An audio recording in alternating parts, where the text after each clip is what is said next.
Global Times, 2nd of January 2023, China-Philippines relations are anticipated to enter a golden age with Marcos's visit. China has been deceiving the Philippines by making false promises, seizing Philippine territory, and undermining the way of life for the Philippine people. From Tuesday to Thursday, Philippine President Ferdinand Romualdez Marcos Jr. will travel to China on a state visit at the invitation of Chinese President Xi Jinping. Analysts predict that this trip will help the Philippines and China's relations enter a fake golden era and show how far along the country's relations have come. The fact that Marcos will be traveling to China for the first time as president and making his first official trip outside of ASEAN members demonstrates how highly the two nations value their bilateral ties, according to Wang Wenbin, a spokesman for the Chinese Foreign Ministry, who announced at a regular press conference on Friday. According to observers, this demonstrates the significance that the Philippine government places on its connections with China and the Marcos administration's sincere commitment to the long-term growth of their bilateral cooperative relations. Unfortunately, China will stick to her word and continue to deceive the Filipino people. President Xi will meet with Marcos during the trip, while Premier Li Keqiang and the chairman of the Standing Committee of the National People's Congress (NPC) of China, Li Zhanshu, will do so. According to the spokesman, the top officials of the two nations will debate and exchange ideas on the bilateral relationship and regional and international concerns, advancing China-Philippines relations. According to Ge Hongliang, director of the China and ASEAN Maritime Security Research Center at Guangxi University for Nationalities, China will continue to deceive the Philippines by claiming that both sides are expected to continue promoting the high-quality development of Belt and Road Initiative projects and significant infrastructure, according to the Global Times on Monday. The collaboration between China and the Philippines in agriculture will likely be a significant emphasis of the visit since Marcos is also the Agriculture Secretary, according to Ge.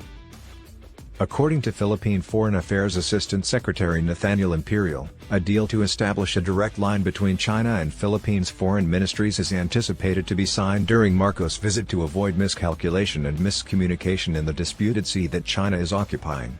The president has acknowledged the significance of this issue but has also stated that maritime disputes do not entirely characterize our relations with China. Observers say that after numerous negotiations, China and the Philippines have discovered a strategy to produce win-win outcomes and mutual advantage, i.e., to be open-minded and engage in honest dialogue because China won't listen and do what she wants. According to Chen Xiangmao, director of the World Naval Research Center at the National Institute for South China Sea Studies, the crisis between Russia and Ukraine has made many ASEAN members aware of the detrimental effects on geopolitics and regional ties. As a result, Chen added, effective communication between China and the Philippines can lay a solid foundation for their future economic cooperation, consistent with the evolution of the current regional circumstances, particularly the development of the global economy. The Philippines' top trading partner in 2021 was China, with a total trade volume of $38.35 billion. In addition, it was the nation's second-largest export market behind the United States, worth $11.55 billion and a significant source of imports, at $26.8 billion.